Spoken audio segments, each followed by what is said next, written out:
उदारता का मेरा विचार उस कथन से आता है जो जो यीशु ने कहा था। यीशु ने यूहन्ना अध्याय 13 में कहा था, वचन 34 और 35, जैसे मैंने तुम्हें प्रेम किया है तुम एक दूसरे से प्रेम करो।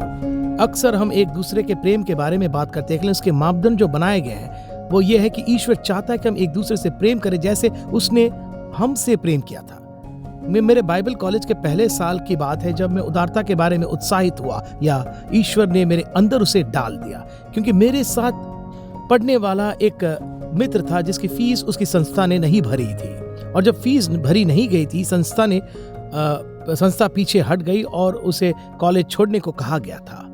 और फिर ईश्वर ने मुझे कहा कि मुझे उसकी फीस भरनी होगी, जितना भी थोड़ा मुझे मिलता है उससे। और फिर संक्षेप में बताऊं तो हमने फीस भरी और उसने पढ़ाई पूरी की। लेकिन एक चीज मुझे खटकती रही कि ऐसा क्यों है कि ईसाई संस्थाएं भी अपने लोगों का ख्याल रखने में इतना संघर्ष कर रहे हैं। तभी मुझे समझ में आया कि ये पैसे की कमी नहीं है, लेकिन ये लोगों के उदार भाव से दूसरों को दे पाने के बारे में है, ताकि वो दूसरे लोगों के जीवन में एक फर्क ला सके।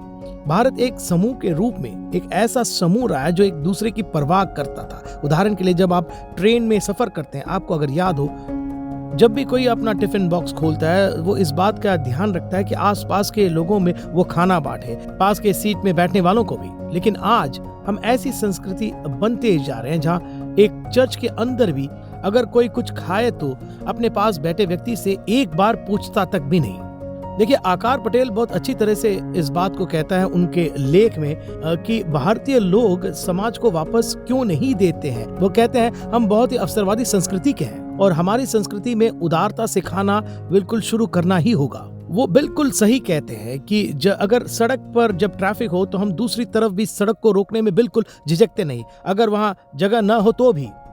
अगर पुलिस न हो तो हम इससे कुछ भी करने के अवसर के रूप में देखते हैं। जो भी हम जिंदगी में चाहते हैं उसे करते, दूसरे मायने नहीं रखते, हम सिर्फ अपने बारे में चिंता करते हैं। हम ईसाइयों को वापस जाके देखना होगा कि बाइबल क्या कहती है, और ये हमारे लिए महत्वपूर्ण है कि हम दोबारा समझे कि यीशु ने क्या किया था और यीशु ने क्या कहा था, और वो मेरे लिए बहुत महत्वपूर्ण है। और यीशु ने यूहन्ना अध्याय 13 में कहा है कि जैसे मैंने तुम्हें प्रेम किया है तुम एक दूसरे से प्रेम करो।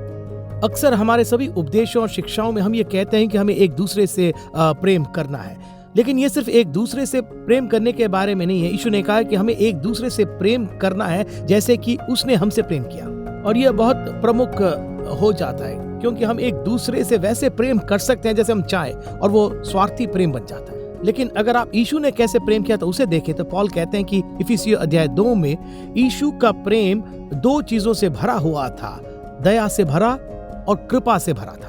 और वो मेरे लिए ही उदारता का एक आधार है। जैसे कि यीशु हमसे प्रेम करते हैं दया और अनुग्रह से भर के, मैं चाहता हूं कि हम एक दूसरे से दया और कृपा के साथ प्रेम करें। अगर आप उन दो शब्दों के बारे में विस्तार से देखें जो अभी हमने कहा, दया और कृपा, एक कमाल का उदाहरण दया के बारे में मत्ती अध्याय 18 में दिया गया है, और उसके आगे मत्ती अध्याय 20 में कृपा के बारे में दिया गया है।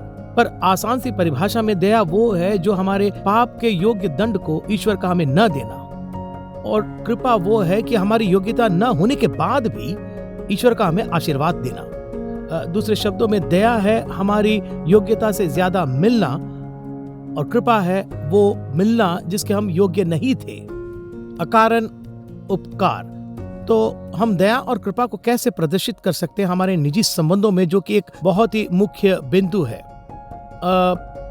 अब मैं क्यों ईश्वर के प्रेम के बारे में बात कर रहा हूँ। यूहन्ना अध्याय 17 में और यूहन्ना अध्याय 20 में यीशु ने कहा जैसे कि पिता परमेश्वर ने मुझे भेजा था वैसे ही मैंने तुम्हें भेजा है, और वही मुख्य बात बनता है। हम एक दूसरे से वैसे ही प्रेम करना चाहते हैं जैसे यीशु ने प्रेम किया। हमें उसी मिशन के साथ जाना होगा जो यीशु ने शुरू किया।